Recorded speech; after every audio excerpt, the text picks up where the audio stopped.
વડોદરાની MS યુનિવર્સિટીની social work ફેકલ્ટીની વિદ્યાર્થીનીએ પોતાના અભ્યાસના ભાગરૂપે યુવાનો પર થતી ગેમિંગની અસરો વિષય પર રસપ્રદ સંશોધન કર્યું. તો આ સંશોધન દ્વારા શું તારણ આવ્યું, આવો જાણીએ.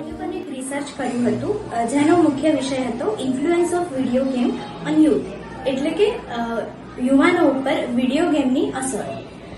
તો જેમ આપણને ખબર છે, કોરોના કાળ હતો એ પછી ભારતમાં ઘણા બધા યુવાનો જે વિડીયો ગેમ તરફ આકર્ષિત થયા છે.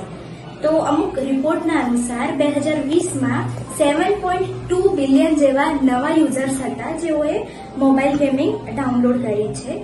એ ઉપરાંત 2021માં જે વિડીયો ગેમ રમતા દેશો હતા, ઉચ્ચ દેશો, એમાં ભારત પણ એક એવો દેશ છે જેને પોતે ઉચ્ચ સ્થાન પ્રાપ્ત કર્યું છે. તો આવી ઘણી બધી વસ્તુઓને લઈને આપણને ખબર પડે છે કે આ એક મહત્વપૂર્ણ વિષય છે.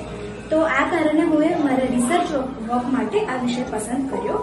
અને મારા રિસર્ચ વર્કના મુખ્ય હેતુ હતો કે વિડીયો ગેમ રમવાથી જે યુવાનો છે એ લોકો ઉપર પડતા હકારાત્મક અને નકારાત્મક અસરો શું છે, ઉપરાંત વિડીયો ગેમ રમવાથી તેઓના સ્વાસ્થ્ય પર શું અસર થાય છે તે જાણવાનો મારો મુખ્ય હેતુ હતો. આ રિસર્ચ મુખ્યત્વે 3 ભાગમાં ડિવાઈડ કરવામાં આવ્યું હતું, જેમાં એક છે એકેડેમિક પરફોર્મન્સ, સેકન્ડ છે સોશિયલ બિહેવિયર અને થર્ડ છે ફિઝિકલ અને મેન્ટલ હેલ્થ. પહેલા આપણે વાત કરીએ પોઝિટિવ ઇમ્પેક્ટની.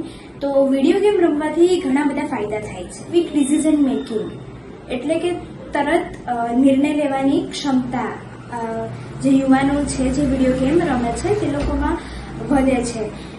ઉપરાંત ટીમ વર્ક, કારણ કે જે યુવાનો છે એ મોટા ભાગે ટીમમાં, ગ્રુપમાં ગેમ રમતા હોય છે, તો એના કારણે એક ટીમ વર્કની જે ભાવના છે, ટીમ વર્કની જે સ્કિલ છે તે લોકોની વધે છે.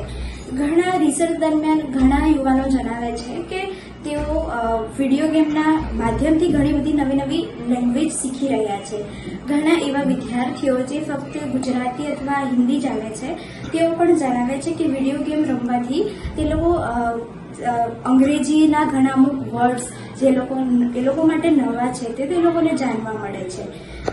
વળી વિડીયો ગેમના કારણે યુવાનોની કોમ્યુનિકેશન સ્કિલમાં પણ ખૂબ વધારો થતો હોય તેવું યુવાનોને લાગે છે. એમની ઘણી નકારાત્મક અસરો પણ જોવા મળે છે, જેમ કે વિડીયો ગેમ રમવાથી તેઓને વિડીયો ગેમની લત વધુ લાગે છે.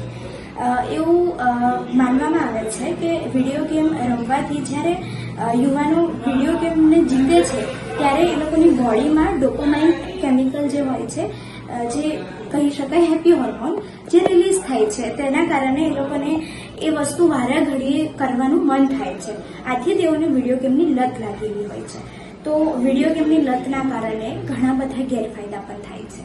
અને ઉપરાંત તેઓ પોતાના દિવસનો સૌથી મોટો સમય ગેમિંગમાં આપે છે. આથી તેઓ પોતાના પરિવારજનો કે મિત્રોને સમય નથી આપતા. આથી તે સોશિયલાઇઝેશનમાં પણ તે લોકોને પ્રોબ્લેમ પડે છે.